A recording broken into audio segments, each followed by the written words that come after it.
আমরা বিগত দুই জুমায় কোনখান থেকে আমরা ইলম গ্রহণ করব বা পৃথিবীর বুকে কোন স্থানের আহলুল ইলম, আসহাবুল ইলম তথা ইসলামিক স্কলারদের ইলম গ্রহণ করব, এই বিষয় নিয়ে আমরা আলোচনা করেছি, শুনেছি। সে আলোচনার সার কথা ছিল যে আল্লাহ রাব্বুল আলামিন মক্কা এবং মদিনাকে বরকতময় করেছেন। রাসূলুল্লাহ সাল্লাল্লাহু আলাইহি ওয়াসাল্লাম তিনি সুস্পষ্ট ভাষায় তার উম্মতদেরকে জানিয়ে দিয়েছেন যে তামাম পৃথিবীময় হন্যে হয়ে খুঁজলেও মদিনার আলেমদের ন্যায় বিজ্ঞ প্রাজ্ঞ আলেম তোমরা পাবে না। এই ভবিষ্যৎবাণী বা এই বক্তব্য দেওয়ার মূল উদ্দেশ্য ছিল যে পৃথিবীর তাবৎ মুসলিম যেন মক্কা মদিনার অনুসরণ করে। সার কথা হলো কোরআন এবং সুন্নাহ, কোরআন এবং সুন্নাহ। আমরা সকলেই জানি বর্তমান সময়ের মক্কা এবং মদিনার আলেমগণ তারা যে দাওয়াত দেন, সে দাওয়াতটা হলো কোরআন এবং উসুলে হাদিসের মানদণ্ডে সহি হিসেবে উত্তীর্ণ হাদিসে নববী অনুসরণ করার দাওয়াত তারা দেন। আমরাও এই বিষয়ে আলোচনা শুনে প্রতিজ্ঞা করেছি যে ইনশাআল্লাহ বিইذনিল্লাহ ওয়া মা তাওফীকি ইল্লা বিল্লাহ, যে আমাদের অতীত ভুল ভ্রান্তি ত্রুটি বিচ্যুতি যা হওয়ার হয়েছে আমরা আল্লাহর কাছে ক্ষমা চাই। ভবিষ্যতে ইনশাআল্লাহ আমরা ইবাদত আমল বা দ্বীন হিসাবে আমরা যেটা গ্রহণ করব সেটি মক্কা মদিনার আলেমদের ইলম থেকে গ্রহণ করব। কোরআন এবং হাদিসের কোনো ব্যাখ্যায় আমরা মক্কা মদিনার আলেমদের ব্যাখ্যাকে অগ্রাধিকার দেব, বলি ইনশাআল্লাহ। এরপর যেটা বলতে চাই সেটি হলো হক এবং বাতিল, এই দ্বন্দ্বটি এটা চিরন্তন, এটি কোনো এক সময় গিয়ে থেমে যাবে, বন্ধ হয়ে যাবে, বিষয়টা তা না। এখানে হক বলতে ইসলাম আর বাতিল বলতে কুফর। হক বলতে ইসলাম, বাতিল বলতে শিরিক। কথাটা বুঝে আসছে? এখানে হক বলতে কারো দলীয় মতাদর্শ না, হক বলতে কোনো দলীয় গণ্ডির মধ্যে সীমাবদ্ধ মানহাজ না। এখানে হক বলতে আল্লাহ রাসূল যে বিধান নিয়ে এসছেন, যে আদর্শ নিয়ে এসছেন, সেটা হক। আর এর বিপরীত বা এর সাথে সাংঘর্ষিক যত মত আছে, সেটা যেই লেভেলেরই হোক আর যে মুখোশেই হোক, এগুলো বাতিল। এগুলো কি? বাতিল। তো এই হক এবং বাতিলের দ্বন্দ্বটি চিরন্তন। এর মধ্যে আপনারা সকলেই কম বেশি অবগত আছেন যে শিরকের উৎপত্তি শুরু এটি মূলত হয়েছে হযরতে নূহ আলাইহিস সালামের আগেকার কিছু ভদ্র সালেহ, আমরা যেটাকে আল্লাহওয়ালা বলি, এই জাতীয় কয়েকজন লোককে কেন্দ্র করে শিরকের উৎপত্তি হয়েছে। ওই লোকগুলো এর জন্য দায়ী না। যাদেরকে কেন্দ্র করে শিরকের উৎপত্তি হয়েছে, মূল ব্যক্তিরা ওই লোকগুলো দায়ী না। ওরা ভালো লোক ছিলেন, সত্যিই সালেহীন ছিলেন, আল্লাহওয়ালা ছিলেন, মানুষদেরকে দ্বীনের দাওয়াত দিতেন, মানুষের কাছে তারা এত গ্রহণযোগ্যতা পেয়েছিলেন যে তাদের অনুসরণ সাধারণ মানুষ নিজেদের জন্য শিরোধার্য করে নিয়েছিল। এই ব্যক্তিরা যখন মারা গেল তখন কওমের লোকেরা ইবাদত বান্দিগি করার জন্য তাদের নিজ নিজ উপাসনালয়ে, মসজিদে যেখানে তারা ইবাদত করত ওখানে গেল। তখন শয়তান, ইবলিস, মানবতার প্রকাশ্য দুশমন, আল্লাহ বলেছেন ইন্নাশ শাইতানা লিল ইনসানি আদুউম মুবিন, নিশ্চয়ই শয়তান মানুষের জন্য প্রকাশ্য সুস্পষ্ট দুশমন। সে তখন ওই কওমের লোকদেরকে বলল যে তোমরা কিসের ইবাদত করছো, কাকে সিজদা করছো? তোমাদের এই ইবাদত খানায় যদি এই লোকগুলো যে সালেহীন ভালো লোকগুলো ছিল তাদের যদি একটা প্রতিমা, তাদের যদি একটা মূর্তি তোমরা এখানে বানাইয়া রাখো, তাহলে তাদের দিকে তাকালে তাদের কথা স্মরণ হবে এবং তোমাদের ইবাদত বান্দিগির মধ্যে আরো বেশি একাগ্রতা সৃষ্টি হবে, আরো বেশি খুশুর সৃষ্টি হবে, ইবাদতের প্রতি তোমাদের মনোযোগ আরো বেশি হবে। তো বাহ্যিক দৃষ্টিতে এই পরামর্শ তো খুব সুন্দর, বাহ্যিক দৃষ্টিতে সুন্দর যে আমরা ওদের দিকে তাকালে ওদের কথা স্মরণ হবে আর আল্লাহর কথা স্মরণ হবে, এর মাধ্যমে ইবাদত আমলের প্রতি আরো বেশি আগ্রহ, উদ্দীপনা, চেতনা সৃষ্টি হবে, ভালো। কিন্তু এই ভালোর মধ্যে কি বিষ লুকায়িত এরা তো তারা বুঝেনি। কি এরা তারা বুঝছে না? আদম আলাইহিস সালামকেও ইবলিস এই জাতীয় কথাই বলেছিল যে ইন্নী লাকুমা লামিনান নাসিহিন, আমি তোমাদের উভয়ের কল্যাণকামী, ভালো চাই, হিতাকাঙ্ক্ষী। হ্যাঁ, আমি তোমাদের কি হিতাকাঙ্ক্ষী। ওই যে আল্লাহ যে বলেছেন ওই ফালা তাকরাবা হাযিহি শাজারা, ওই গাছের নিকটবর্তী হয়েও না, এটার মূল লক্ষ্য হচ্ছে যে তোমরা যেন জান্নাত থেকে বিতাড়িত হও, কিন্তু আমি চাই যে তোমরা চিরস্থায়ী জান্নাতি হও। কথাটা বুঝে আসছে? তো ইন্নী লাকুমা লামিনান নাসিহিন, আমি তোমাদের উভয়ের, আদম এবং হাওয়া এই দুজনকে লক্ষ্য করে বলছে যে আমি তোমাদের উভয়জনের কল্যাণ করি।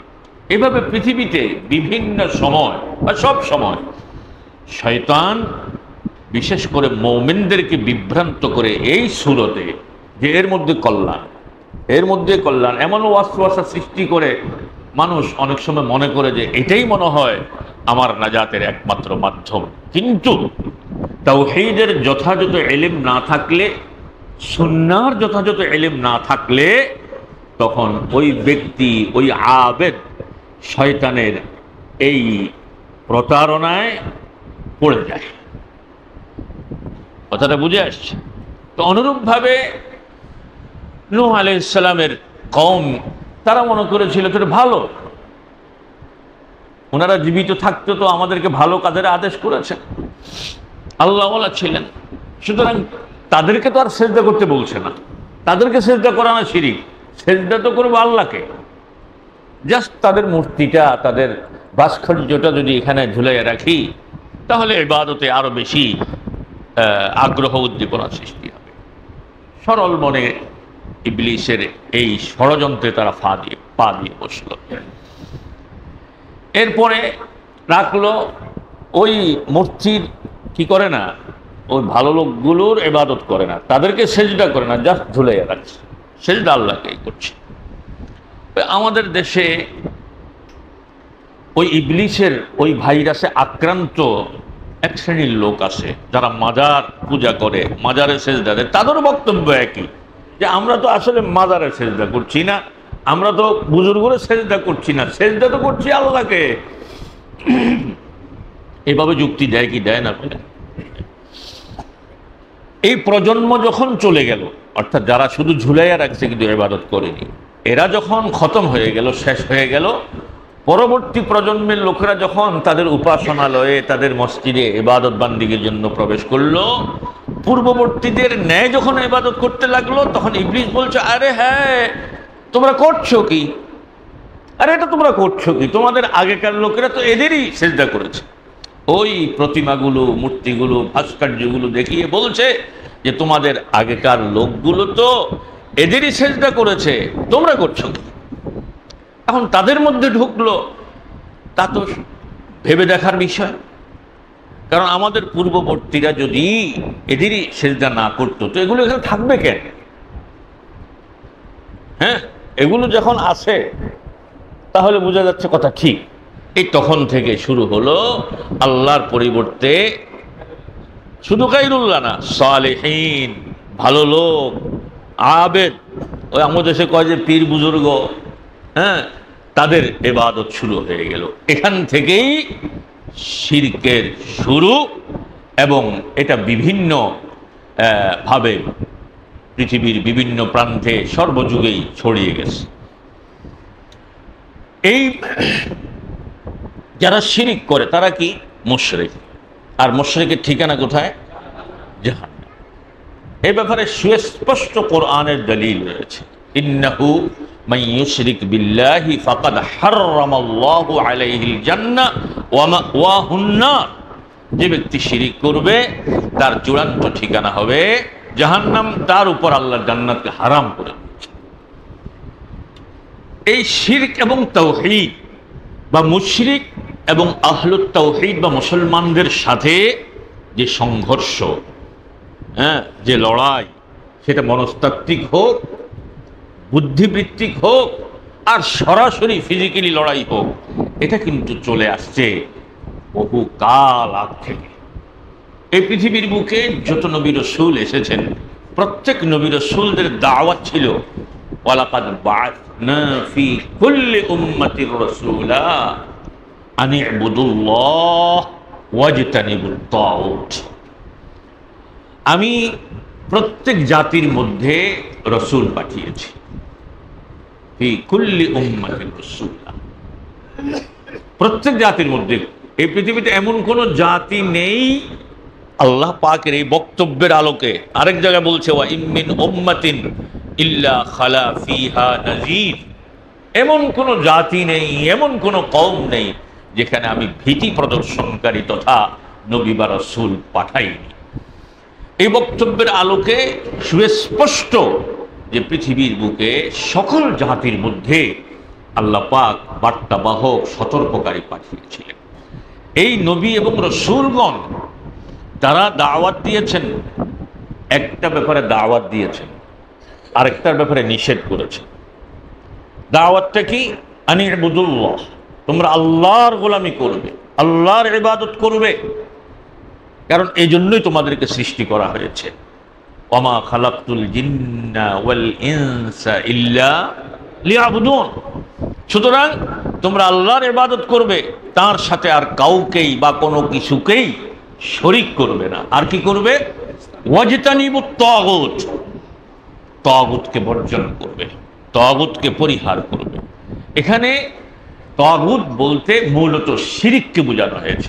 এর সাথে সাইড ব্যাখ্যা আরো আছে, হ্যাঁ, কিন্তু মূলে কি? শিরিক। তাহলে বোঝা যাচ্ছে পৃথিবীতে সকল নবী রাসূলগণ তাওহীদের দাওয়াত দিয়েছেন আর শিরকের ব্যাপারে সতর্ক করেছেন। যখনই শিরকের ব্যাপারে সতর্ক করেছেন, তখন প্রত্যেক জাতির মুশরিকগুলো বা মুশরিক জাতিগুলো ওই নবী রাসূলদের বিরুদ্ধে খেপে গেছে। ঠিক আছে, নবী রাসূলদেরকে অত্যাচার করেছে, হিজরত করতে বাধ্য করেছে।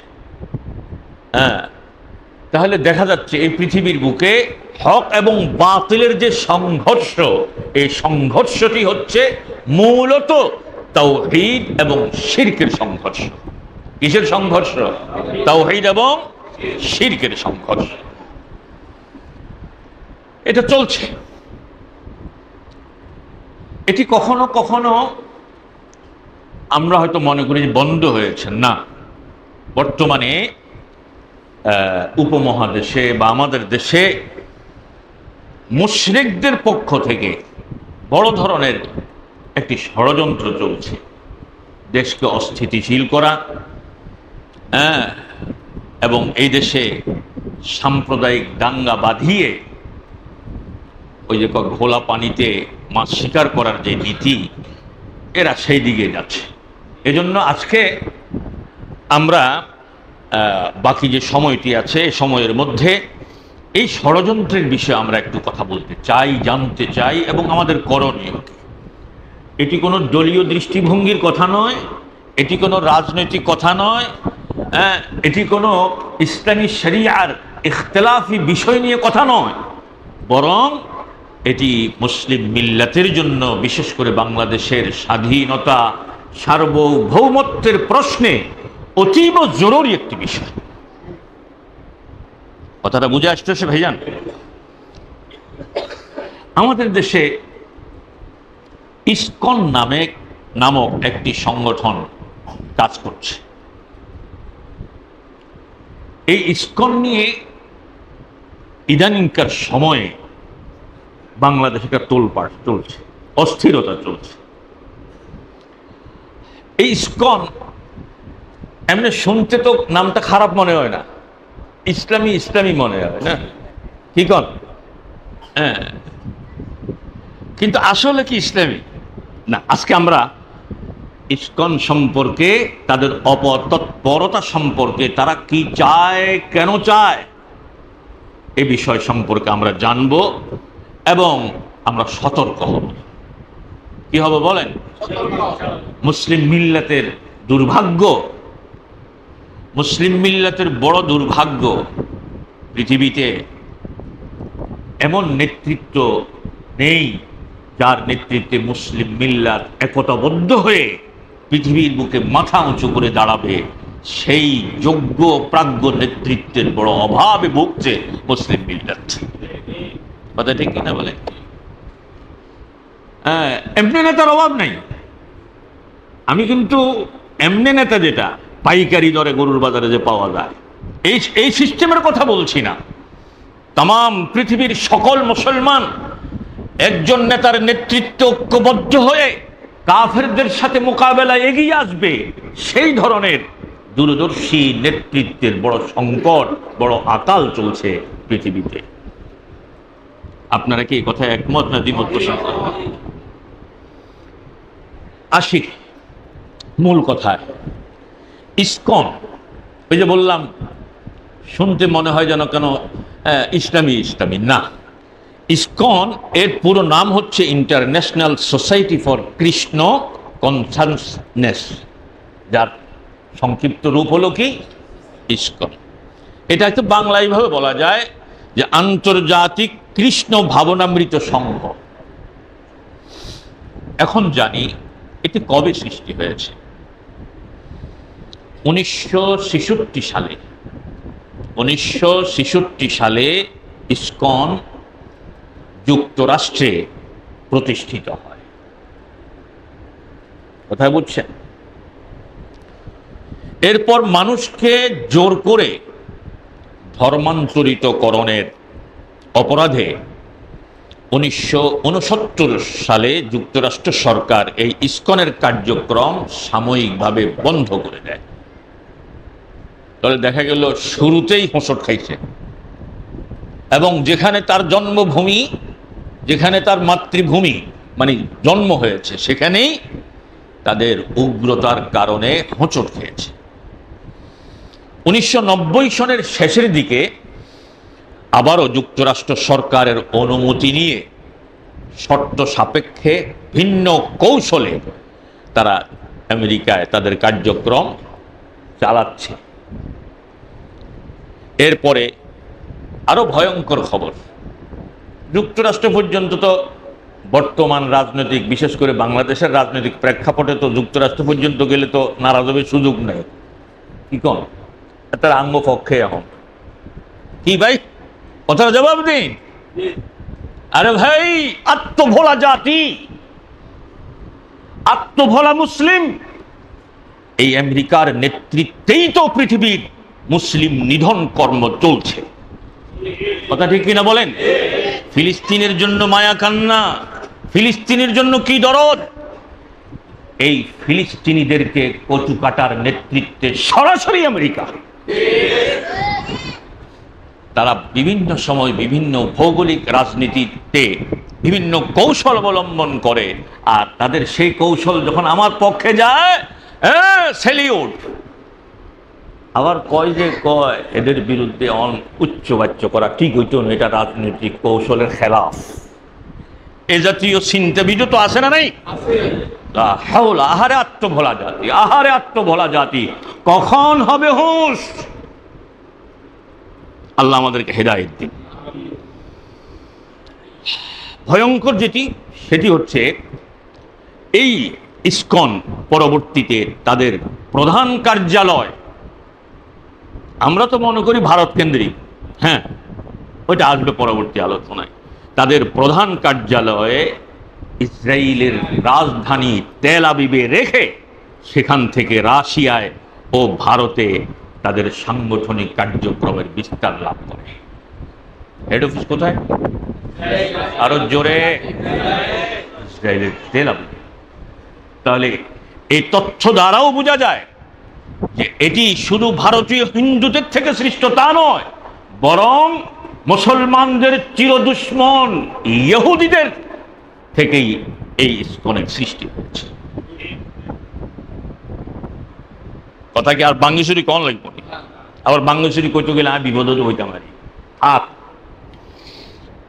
তাহলে বোঝা যায় ইসকন মূলত ইসরায়েল এবং ভারতের যৌথ পরিচালনায় চলা একটি উগ্র হিন্দু মৌলবাদী চরম মাত্রার জঙ্গিবাদী সংগঠন।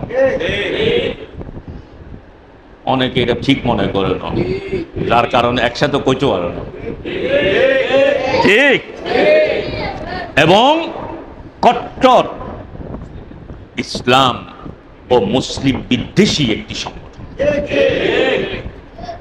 এখন আসি ইসকন কি এবং ইসকনের উদ্দেশ্যই বা কি। ইসকন এর কথা আসলে মনে করা হয় ইসকন সনাতন তথা হিন্দুদের একটি ধর্মীয় সংগঠন, কিন্তু ইসকন হিন্দুদের বা সনাতন দাবি যারা করে তাদের ধর্মীয় সংগঠন নয়। এই যে সনাতন, ওই যে কথায় কথা বাড়ে, সনাতন মানে কি? প্রাচীন, এটাই তো বোঝায়। এবং প্রাচীনতম ধর্ম বিশ্বাস বলতে হিন্দুরা দাবি করে আমরা, এজন্য তারা তাদেরকে কি দাবি করে? সনাতন। কি দাবি করে বলেন? মুসলমান। আমি যদি এখন প্রশ্ন করি, এই পৃথিবীর বুকে সনাতন শব্দের যে শাব্দিক অর্থ, এর আলোকে যদি আমরা পৃথিবীতে উল্লেখযোগ্য দিন বা ধর্মগুলো নিয়ে যদি বলি যে কোনটি সনাতন, অনেকে অনেক কথা বলবেন, কিন্তু কোরআন সুন্নাহর সুস্পষ্ট দলিলের আলোকে এটা অকাট্যভাবে প্রমাণিত। সনাতন শব্দটি যদি প্রাচীন অর্থে ব্যবহার করা হয়, তাহলে প্রাচীন থেকে প্রাচীনতম দিন হচ্ছে একমাত্র, শুধুমাত্র, কেবলমাত্র ইসলাম, একমাত্র ইসলাম, একমাত্র ইসলাম সনাতন। এর পূর্বে ধর্মই ছিল না, মানুষ ছিল না। ধর্ম তো মানুষের জন্য, নাকি ভাইজান? আদম আলাইহিস সালাম আর তার সঙ্গিনী হাওয়া আলাইহাস সালাম, এই দুজনের মধ্য দিয়েই তো পৃথিবীতে মানব সৃষ্টি হয়েছে। অবাসা মিনহুমা রিজালান কাসীরান ওয়া নিসাআ। তাহলে আদম আলাইহিস সালাম কি ছিলেন? নবীও ছিলেন। কি ছিলেন? নবী কি অন্য ধর্মের হয় না ইসলামের হয়? ভাইজান, ইব্রাহিম আলাইহিস সালামের আলোচনা করে ওখানে কি বলা হয়েছে? হুয়া সাম্মাকুমুল মুসলিমিন। আল্লাহ রাব্বুল আলামিন এই কওমকে মুসলমান হিসেবে নামকরণ করেছেন। তাহলে এটা তাদের একটা মিথ্যে দাবি। যাই হোক, এটা করতেই পারে, এটা করা অমূলক নয়, দোষণীয় তাও বলবো না। কেন? আমরাও তো ইলমে দ্বীনের শাখা প্রশাখাগত মত ভিন্নতা জনিত কারণে বিভক্ত প্রত্যেক গ্রুপ বলছে একমাত্র আমি সঠিক, আমি সঠিক, আমি জান্নাতি বা আমরা জান্নাতি, বলে না? আর বাকি সব জাহান্নামী, বাকি সব জাহান্নামী, বলে না? তো একই ধর্মে বিশ্বাসী, একই দ্বীনের অনুসারী, এমনকি একই মানহাজের অনুসারী ব্যক্তি যদি বলতে পারে আমি একমাত্র হক, আমার সাথে বা আমাদের সাথে মত বিরোধকারী ব্যক্তি কাফের, সোজা ঠিকানা জাহান্নাম। তাহলে আলাদা একটা পৃথক ধর্মওয়ালা যদি দাবি করে যে আমরাই একমাত্র হক, তাহলে দোষণীয় আছে? আবার এই কথার থেকে আবার হ্যাঁস বার করেন না যে হুজুর তো মনে হোক কায়দা করে এত করে বালা কইছেন না, এখানে শিক্ষা রয়েছে। আল্লাহ আমাদেরকে ক্ষমা করুন, বলি আমিন। এই ইসকন মূলত হিন্দুদের ধর্মীয় সংগঠন ছিল না, এখনো নেই। তারা সনাতনের নাম বিক্রি করে তাদের নিজস্ব এজেন্ডা, নিজস্ব উদ্দেশ্য বাস্তবায়ন করে যাচ্ছে। এখন আমরা আর একটু জানি, ইসকনের সৃষ্টি আগেই বলেছি এটা ভারতে নয়। ইসকন নাম শুনলে আমরা মনে করি এটা ভারতে না। কোথায় হয়েছে মনে থাকবে তো? আমেরিকায় সৃষ্টি হয়েছে, আর এটার সদর দপ্তর তারা কোথায় রেখেছে? ইসরায়েল। ভাইজান একটা ছোট্ট কথা বলি মাঝখানে, একটি সংগঠন পরিচালনা করতে হাজার হাজার টাকা লাগে, লাগে কি লাগে না? ছোট্টতম একটা মাহফিল বাস্তবায়ন করতে কত টাকা লাগে, লাগে না? এর কাছে যায়, ওর কাছে যায়। আর আমাদের বাংলাদেশে তো এটা একটা মনোফলি বিজনেসে পরিণত হয়েছে, ঠিক না রে ভাইজান? মাহফিল আসে, মাহফিল উপলক্ষে ঝাঁকানাকে একটা কালেকশন হবে, যা খরচ যায় উদ্বৃত্তটা হয় আমার পকেট শরীফে, নতুবা আরেকজনের পকেট শরীফে। এই জন্য দেখেন না ভাইজান, দেখেন না যে মাদ্রাসার কচি কাঁচা ছোট ছোট ছোট ছেলেদেরকে তাদের পাঠ্য জীবনের শুরুতেই ভিক্ষাবৃত্তি শিখাচ্ছে। কি আফসোস, আফসোস! যার কারণেই এরা যখন পরবর্তীতে আলেম হয়ে বের হয়, মনটা সেই আগের মতো, ওই মাহফিলের নামে দানকারীর মাতা পিতা সুখে রাইখো কবরে, নূরের টুপি মাথায় দিয়া উঠাইও কাল হাসরে। মনটা সব সময় ছোট্ট থেকে যায়। ভুল করলে লোকমা দিয়ে, সম্মানিত ভাইয়েরা। হ্যাঁ, এই যে কথাটা কেন আনলাম, তাহলে ইসকন আন্তর্জাতিকভাবে একটা সংগঠন কাজ করছে। তারা হাজার হাজার কোটি ডলার কোথায় পায়, কে দেয়? এটি সরাসরি ইসলাম বিদ্বেষী শক্তি ইহুদি এবং ব্রাহ্মণ্যবাদীরাই জোগাড় করে। কথা বুঝে আসছে? এখন আসি এই ইসকনের প্রতিষ্ঠাতা কে। ইসকনের প্রতিষ্ঠাতার নাম হচ্ছে অভয় চরণারবিন্দ ভক্তি বেদান্ত স্বামী প্রভুপাদ।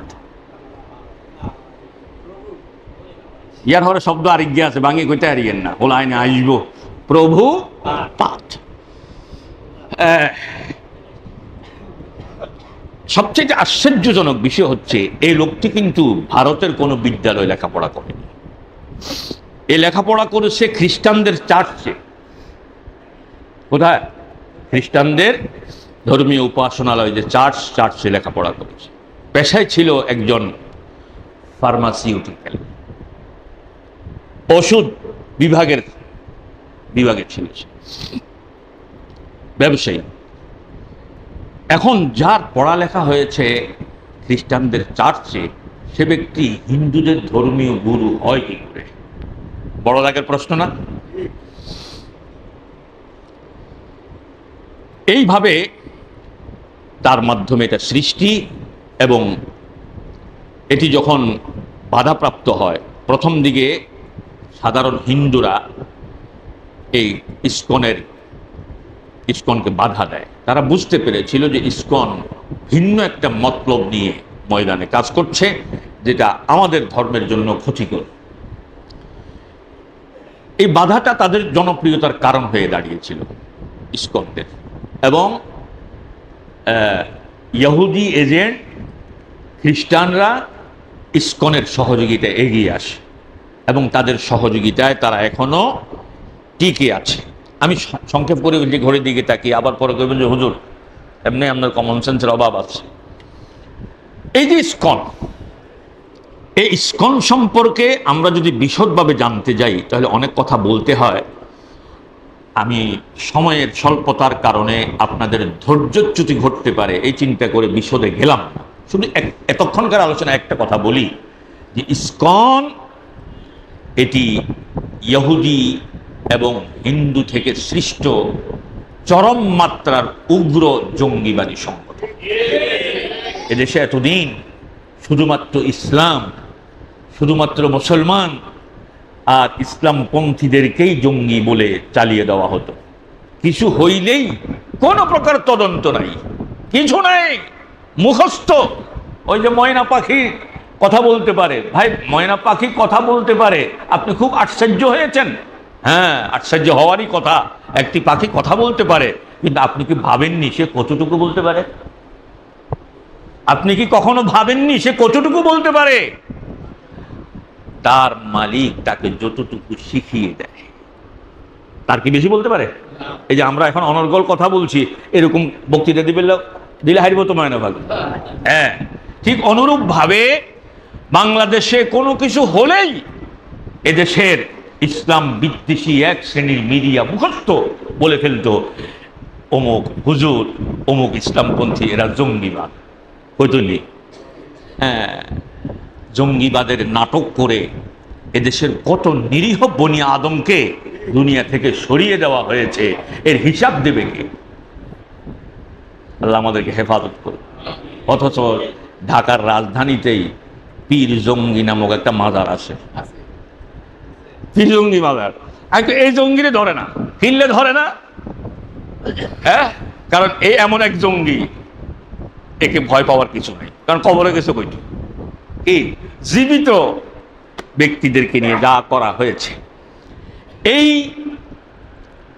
ইসকনকে নিষিদ্ধ করা, তাদের সাংগঠনিক তৎপরতাকে নিষিদ্ধ করা, এটা সময়ের অনিবার্য দাবিতে পরিণত হয়েছে। আপনি ঠিক কইলেও ঠিক, বেঠিক কইলেও ঠিক। সরকার যদি তাদের বিরুদ্ধে দ্রুত এবং যথাযথ পদক্ষেপ নিতে যদি দেরি করে, আল্লাহর কসম বাংলাদেশের স্বাধীনতার সার্বভৌমত্বের জন্য বড় মাপের হুমকি হয়ে দেখা দেবে ইসকন। আফসোস লাগে, দুঃখ লাগে, দেশ প্রেমিক নামক কোনো ব্যক্তি বা শ্রেণী ইসকনের এই জঙ্গি অপতৎপরতাকে সমর্থন দিচ্ছে। আমরা এদের জন্য দোয়া করি, আল্লাহ এদেরকে হেদায়েত দিন, আল্লাহ এদেরকে সুমতি দিন। পাশাপাশি ভারত ইতিমধ্যে বাংলাদেশের এই ইসকন ইস্যুতে যে বিবৃতি দিয়েছে, যে বক্তব্য দিয়েছে, এটি সুস্পষ্ট কূটনৈতিক শিষ্টাচার বহির্ভূত এবং একটি স্বাধীন সার্বভৌম দেশের আভ্যন্তরীণ বিষয়ে নাক গলানোর সামিল। ভারত চরম একটি অহংকারী দেশ, তার দেহ বড়, কি বড়? তার দেহ বড়, অস্ত্র আছে, সে নিজেকে অনেক কিছু মনে করে, যার কারণে শুধু বাংলাদেশ নয়, তার প্রতিবেশী কোনো দেশই তাদের সাথে ভালো সম্পর্ক রক্ষা করতে পারে না। যত নত হয় তত আরো কন্যানো শুরু করে, যত নত হয়।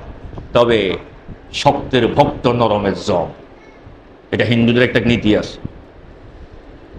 আপনি দেশ হিসেবে যত ছোট হন, যদি মাথা উঁচু করে দাঁড়াতে পারেন, তাহলে কিন্তু ভারত তার খাহেশ মিটাতে পারবে না।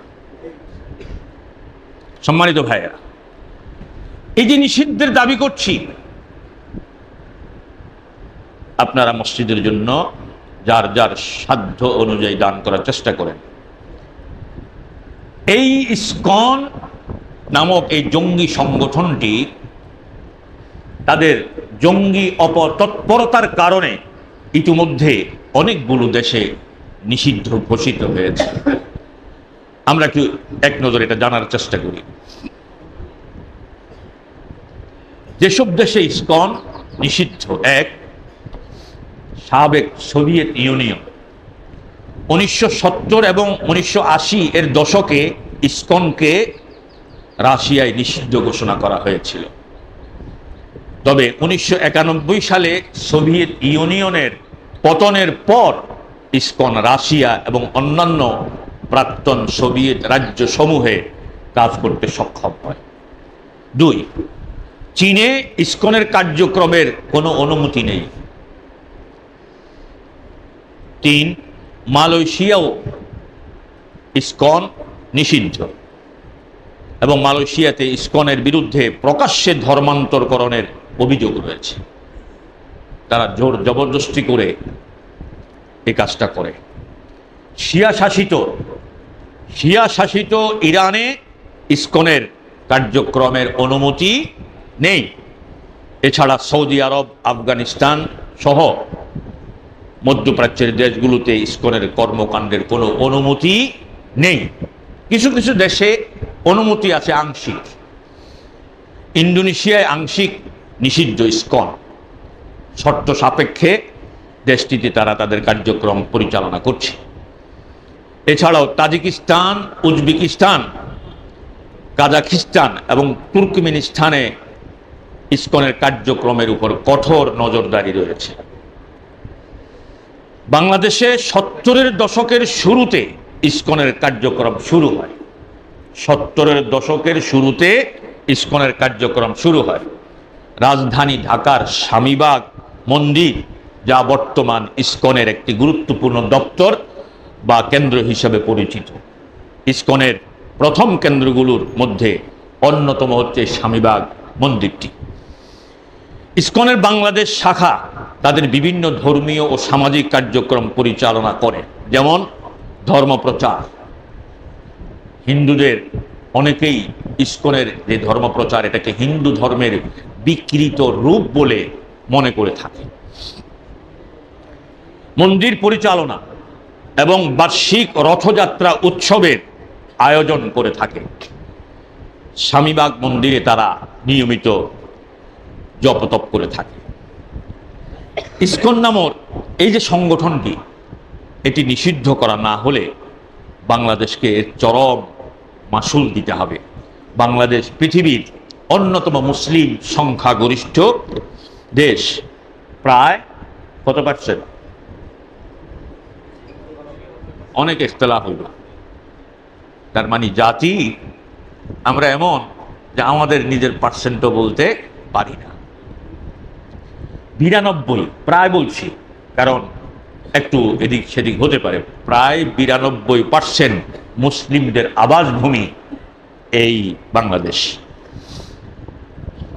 6 কিংবা 7% হিন্দু ধর্মাবলম্বী রয়েছে এই বাংলাদেশে। হিন্দু এবং মুসলিমগণ দীর্ঘকাল যাবৎ মিলেমিশে যার যার নাগরিক ও সাংবিধানিক অধিকার নিয়ে এদেশে বসবাস করে আসছে। বলি আলহামদুলিল্লাহ। বলেন না? আরে ভাই, মন্দিরে যাই কই নয় তো আলহামদুলিল্লাহ। মন্দিরে যাই কইছে নাকি মসজিদে কইছে?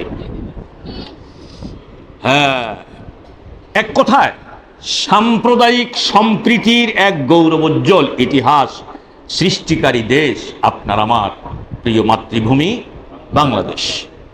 কিন্তু দুঃখজনক বা তিক্ত হলেও সত্য যে 6 কিংবা 7% হিন্দু নাগরিকদেরকে পুঁজি করে হিন্দু সংখ্যাগরিষ্ঠ দেশ, চরম মাত্রার অহংকারী ও আধিপত্যবাদী দেশ ভারত চাইছে এদেশে সাম্প্রদায়িক দাঙ্গা বাঁধিয়ে সে অজুহাতে এদেশকে পদানত করা। কারণ একটা অজুহাত তো লাগবে। সেই অজুহাত সৃষ্টির জন্য তারা ইসকন নামক সংগঠনটির জঙ্গি কার্যক্রমকে তারা সমর্থন, মদত, অর্থ, সার্বিক সহযোগিতা তারা করে যাচ্ছে।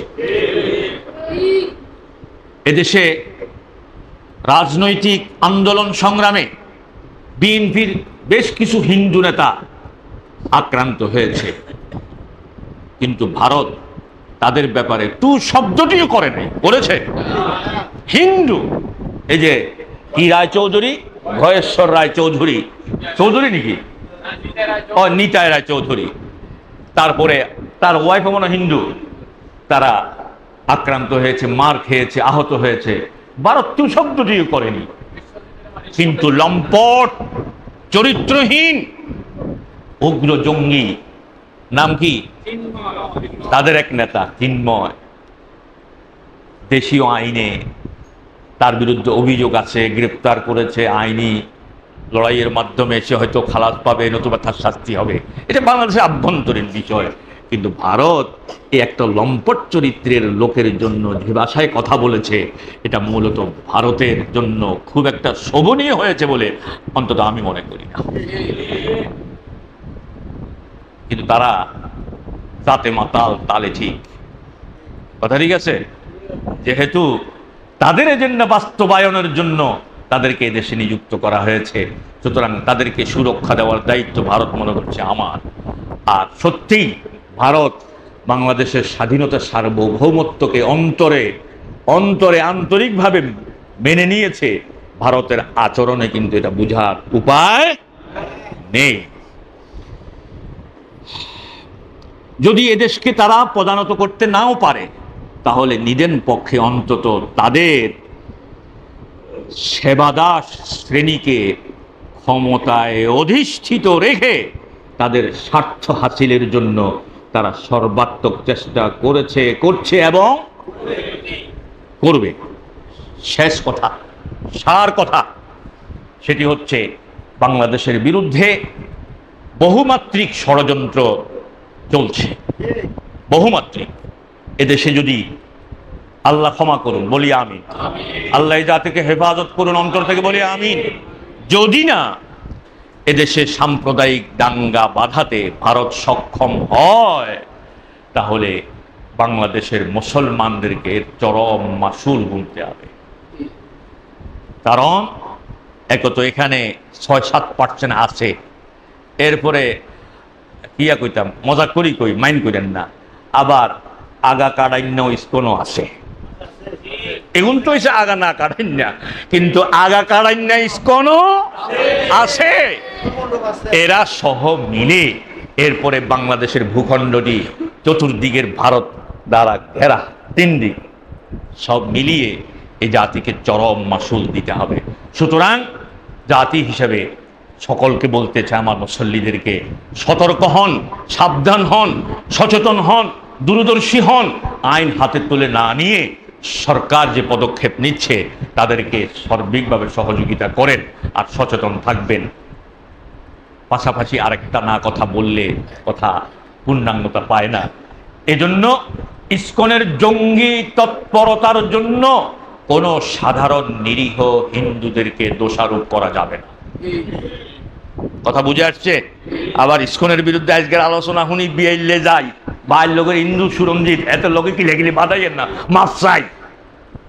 বরং তাদেরকে বলবেন যে আমাদের দেশে এতদিন পর্যন্ত আমরা হিন্দু মুসলমান মিলেমিশে বসবাস করছি, তোমাদের সামাজিক অনুষ্ঠানে আমরা যাচ্ছি, আমাদের সামাজিক অনুষ্ঠানে তোমরা আসছো, বন্ধুত্বের মতোই তো চলছি, কিন্তু কেন এই অস্থিরতা শুরু হচ্ছে?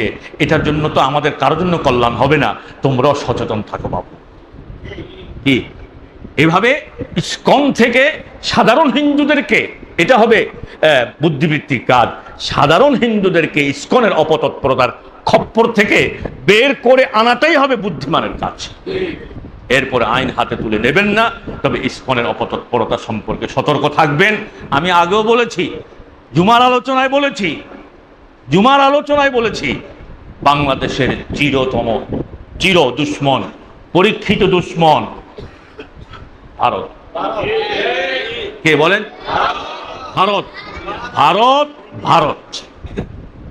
সুতরাং এরা কখনোই বন্ধুত্বের পরীক্ষায় উত্তীর্ণ হতে পারে নাই। আর শত্রুতার পরীক্ষায় যদি কেউ অ্যাওয়ার্ড পায় তো তাদেরকে দিতে হবে। বিগত 16 বছর ভারত আমাদের থেকে যা নিছে, আমাদের প্রধানমন্ত্রীও তো বলেছিল, যা দিছি ভারত আজীবন মনে রাখত, মনে রাখছে। মনে রাখছে। কেমন মনে রাখছে? পৃথিবীর কোন দেশ আশ্রয় দিচ্ছে না, কিন্তু ভারত কয় মান যোগ, ইজ্জত যোগ, যা যোগ। আমি এত কিছু হাইছি, নিমক হারামি কি আর করতে হারিনি। ইন্দ্র হইল আর একটা অবস্থান ঠিক আছে, নীতি নৈতিকতা আছে, থাক। এই নেই, এই কথাগুলো আমি বলতাম না, শুধু বলছি এই দুঃখে আফসোস করে বলছি, বাংলাদেশের ইসকনের এই অপতৎপরতায় কেউ বিভ্রান্ত হবেন না। এক শ্রেণীর, ওই যে বললাম, আগা কারান্যা লোকও আছে যারা চলে বলে কলে কৌশলে তাদেরকে লজিস্টিক সাপোর্ট দেওয়ার চেষ্টা করছে। সতর্ক থাকবেন। কি থাকবেন? সতর্ক থাকবেন। আল্লাহ পাক আমাদেরকে বুঝার তৌফিক দিন। সর্বশেষ আল্লাহর সেই কথা স্মরণ করিয়ে দিয়ে আলোচনা শেষ করছি। আল্লাহ বলেছেন, লাতাজিদান্না আশাদ্দান নাসি আদাওয়াতাল লিল্লাযীনা আমানুল ইয়াহুদ ওয়াল্লাযীনা আশরাকু। মানুষের মধ্যে মুমিনদের জন্য জঘন্য মাত্রার দুশমন হিসেবে তুমি পাবে ইহুদিদেরকে আর মুশরিকদেরকে। হিন্দুরা কিয়া, ইসকন কিয়া, ভারতের সরকার যারা চালায় তারা কিয়া, মুসলমান। আল্লাহ পাক ১৫০০ বছর আগে সতর্ক করেছেন। সুতরাং এই সতর্কতা বাণীটা মাথায় রেখে আমাদেরকে সামনে চলতে হবে। আমি জানি আমার এই কথা ওই পর্যন্ত পৌঁছবে না, কিন্তু দায় এড়ানোর জন্য, আল্লাহর কাছে যেন জবাবদিহি থেকে বাঁচতে পারি, এই জন্য কথাটা বলছি। বর্তমান সরকার যারা পরিচালনা করছেন, অন্তর্বর্তীকালীন সরকার, তত্ত্বাবধায়ক সরকার, অন্তর্বর্তী যে নামেই কন, এই সরকার একটা দুর্বল সরকার। কি সরকার বলেন? দুর্বল সরকার। তারাও এই সুযোগটা নেওয়ার চেষ্টা করছে। দুর্বল হওয়া সত্ত্বেও বাংলাদেশের সংবিধান অনুযায়ী যদি ইসকনের বিরুদ্ধে এবং বাংলাদেশের স্বাধীনতা সার্বভৌমত্বের বিরুদ্ধে ষড়যন্ত্রকারীদের বিরুদ্ধে এখনই যদি যথাযথ পদক্ষেপ, কঠিন থেকে কঠিনতর পদক্ষেপ নিতে যদি বিলম্ব করেন, তাহলে কিন্তু আপনাদেরকেও মাসুল দিতে হবে, আর জাতি হিসাবে আমাদেরকেও মাসুল দিতে হবে।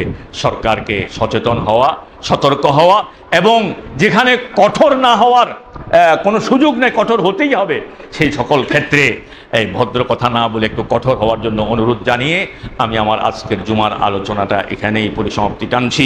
আল্লাহ পাক আমাদের কথাগুলোকে বুঝার এবং মানার তৌফিক দিন। আমাদের স্বাধীনতার সার্বভৌমত্বকে কিয়ামত পর্যন্ত আল্লাহ মাহফুজ রাখুন।